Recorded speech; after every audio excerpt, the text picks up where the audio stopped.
Ga wasu shahararrun fina-finan Indiyan Hausa daga kamfanin Sultan, rukunin jarumta, sai kuma gogagge, na gaba kuma layar zana, sai kuma bakaki. Mu je zuwa Sultan. Idan ka san baka kalli waɗannan ƙasatun fina-finan Indiyan Hausa ba da kake ganin ina bayanin su yanzu haka, to nesa ta zo kusa. Hanya ɗaya ce tak da zaka dinga samun fina-finan Indian Hausa a yanzu haka, shine shiga group namu na BIP group wanda ake biyan kuɗi a shiga domin kwamishe duk wasu fina-finan Indian Hausa da suke fita a yanzu haka, kuma daga kowane kamfani da ka san yana fasara fina-finan Indian Hausa. Algaita ne, Sultan, Yusuf Zamani, Mega, Dilo, Fikira, duk wani kamfani da ka san yana sakin fina-finan Indian Hausansa. Amma yanzu ba ka samun fina-finan Indian Hausan kai tsaye, sai ka sha wahala kafin ka same su, ko kuma sai tsuntsufa.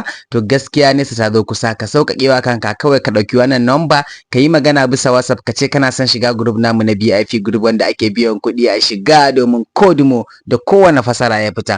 Kai tsaye za a tura maka da tsarika suke, ka biya kuɗin ka ba da number ka da za a mazga ka a cikin wannan group din. Muddin ka shiga wannan group din, ba kai ba sake zuwa kan YouTube ko Vidmate kana faman wahalar da kanka wajen neman fina-finan Indian Hausan da ba a samun su, sai dai ka ta ganin tallace-tallace ko kuma bayanan mu haka.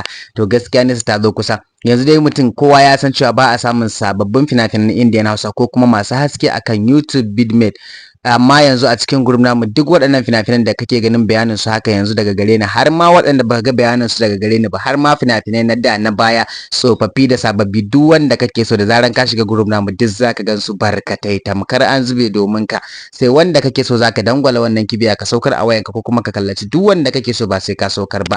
Yanzu haka da a ce kana cikin group namu, fina-finai ne masu haske MP4, sai wanda ka ga maka zaka dinga zaba kana saukarwa a wayanka. Kai tsaye ga number nan.